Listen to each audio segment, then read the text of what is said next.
Welcome back to the Angelati studio here at the Lisbon Investor Days, and CEEF is a big part of this day. We haven't really talked about that project, so it's great to have Paul Cullum here from HSB. And Paul, I'm not going to spend too much time talking about it, but one of the key cornerstones of the CEEF platform product, whatever you may call it, is the sort of insurance side of things, and that's where you guys come in. So tell us a little bit more about how that works. Yeah, it's one of the three main pillars of the portal and the consortium. What we're here to do is to risk assess each project that's presented to the CEEF portal, and to hopefully, if everything's okay, offer an insurance solution for that project. And what we provide is a fairly unique insurance product that covers not only the assets that the ESCO is installing for the project, and not only the revenue it generates, but we also guarantee a minimum level of savings for that project in order to provide a lot more sort of confidence for investors and clients alike. So that is, so let's just dance through this workflow. I put a project up on there, and then your team of underwriters or assessors then does a deep dive into it and say, okay, so what are you looking for? Are you looking for things like, okay, does it have a hope of getting the energy savings? Can you just bring those key parameters to life? Absolutely. I mean, by the time we reach the insurance part of the process, most of the information for the project is already there. So the data capture side is pretty much done. So there shouldn't be a huge amount of additional information that we're asking for. It should already be on the portal. But what we will do in terms of underwriting each risk, we will look at all of the energy conservation measures that form part of that project. We will look at each one of those and look at the viability of each individual energy conservation measure, what we think the most likely result is rather than what we're being told, but also what the best case and worst case scenarios are going to be around each energy conservation measure. What we will also look for, and this is very important, is the correlation between the different energy conservation measures. We see a lot of what people call double dipping in this sector, where people are trying to save the same piece of energy twice. It's surprisingly common. So those are the sort of things that we're looking out for. Well, can you bring that to life a little bit? Save the same bit of energy twice? I would have thought that with all the sort of engineers and techies in this field, that is something that wouldn't happen. You would think it wouldn't happen, but there's still quite a lot of, we see some quite optimistic, and I'm not saying all ESCOs are cooking the books, if you like, but sometimes we see some very optimistic estimates, and sometimes there does seem to be a bit of crossover between different ECMs and actually trying to save the same piece of energy. So it does happen. It doesn't happen in every project by any means, but it's something that we have to look out for. But it's one of those great things by having you guys on the platform. You're almost a fail-safe against some of that, and you create that feedback loop and say, hey, here's the... That's right. I mean, I have to say, we're kind of putting our insurance money, where our technical mouth is. So yeah, we will carry out that full assessment, and then we are going to provide 5 years effectively guarantee of those energy savings. And after installation. Look, an insurance business doesn't jump into something without having done some proper due diligence and having looked at it properly. Can I just ask you, it's just going to go, why now? Because this energy efficiency market is new, and I would imagine people have been looking at some type of underwriting of risk for quite some time. Is there something that's coalesced? Yeah, I mean, this came about as a result of our involvement in the renewable energy sector, and we've been underwriting onshore renewable risks for many, many years. And so you kind of get it. So we get energy, and we're a very long-standing engineering insurance company. We've been around 150 years, so we've seen quite a lot of technological changes over that time and have been able to deal with those. But we noticed that there was increasing interest and increasing investment available for energy efficiency, but we weren't aware that there was any solution in the market in terms of an insurance product.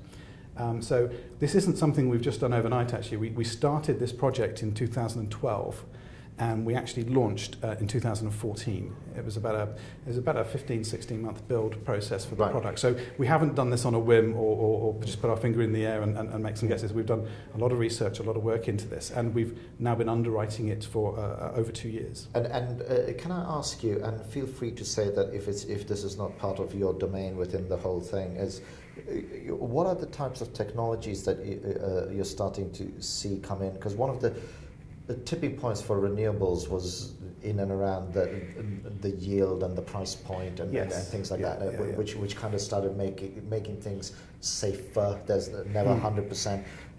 Are you seeing anything similar in this market? I mean, in terms of the sort of projects we're seeing a huge variety of occupancy types and technologies, but there's no question the technology that's really driven things above us is LED replacement lighting projects.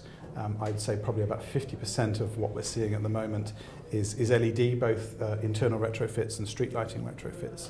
Well, I saw some fantastic numbers that I think GM announced that they saved 75 million a year just on LED lighting. Yeah, I guess LED replacements are kind of the low-hanging fruit of the energy efficiency sector, and chief financial officers quite like them because of the quick return on investment. So we certainly see a lot of that, but we're starting to see more and more interest in the industrial sector as well now. Heat recovery processes on large refrigeration chillers in the food industry and things like that.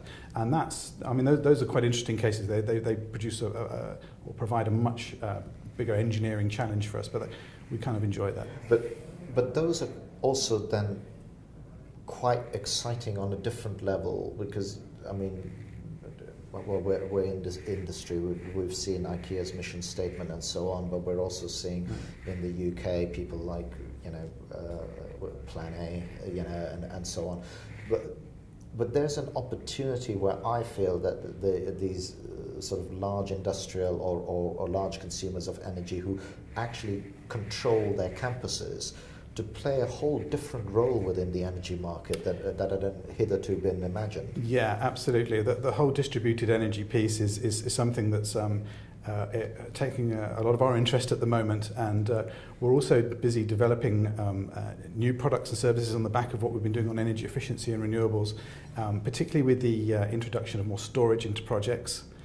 So we are now looking at a complete solution for a microgrid or a campus-based solution. All right, so you would go in and say, you're building a microgrid, we will underwrite that. We will basically underwrite the resilience of that microgrid system. That's a huge leap because people talking about microgrids, I mean, it's always kind of been there or thereabouts, but it's really starting. You see the word popping up a lot more. But the fact that you have that much confidence in the technology stack that you're going to go, hang on, we're building an insurance product, that's pretty massive, right? Yeah, absolutely. But technical risk is what we do as a company. We're a specialist engineering insurance company. We have hundreds of engineers around the world that we can call on. But yeah, also, there's certainly a growing demand. We see that in the US particularly. Superstorm Sandy certainly concentrated people's minds in the US. There were, obviously major issues with power outages over there, and that's made people move towards more self-reliance in terms of energy production. Yeah, because it's one of those things where actually a distributed system can be more resilient than a command and control one. Absolutely. I mean, there were a couple of quite well-known university campuses that had microgrids in place during Superstorm Sandy who didn't suffer anything like the disruption that other people around them did. And just again, because we need to be brief in this interview, let's boil it back down to SEEF. What are the sort of, and I've been asking this question to all the commentators because it's one of our end outputs. Are you seeing sort of any hotspots of activity? I mean, we're here in Portugal. Is Portugal one of those? Absolutely. I mean, since we launched the product in the beginning of 2014. Most of our activity has been around UK, Ireland and Spain, and now we're starting to see a lot of interest in Portugal, certainly. So certainly the Iberian Peninsula and the British Isles in the Great States seems to be where most of the activities have been going on, particularly Spain, actually. I think we've probably written more contracts in the last year in Spain than we have in the UK. And is that because of the Iberian Peninsula's, renewables are a big thing, so is this like a natural progression? I think so, in the same way that we progressed from renewables to energy efficiency insurance. We're seeing the same sort of progression here in Spain and Portugal. And also, I think some of the banks here in Spain and Portugal have been quite forward-thinking, and have really grasped the concept of an insurance product being able to remove the technical risk and make these projects much more attractive for them. Because that's a big unknown for a lot of people, you know, that technical risk. Absolutely, and that's what we do. That's what we assess, and you know, so that's what we've been doing for the last 150 years. So you must know something about it, right? I think we've survived that long, so hopefully we'll survive energy efficiency insurance as well. I'm sure we will. But yeah, absolutely. We you know, what we see ourselves as part of that sort of catalyst between the ESCOs and the financiers. To be able to provide that sort of confidence to make those projects more inherently investable. Well, it's a fantastic sort of story coming out of this as well. And Paul, we're going to leave it at that point because I know you've got other things to do, and I think this is a proof point of you know, how this industry is coming together, and I think it works quite well with some of the other interviews which we're having with financiers about them looking at sort of 5 to 10 year risk horizons, and I would imagine with a product like yours it goes some way towards giving them some confidence on that. We certainly hope so. Excellent. Thank you very much, Paul. Thank you. Thanks.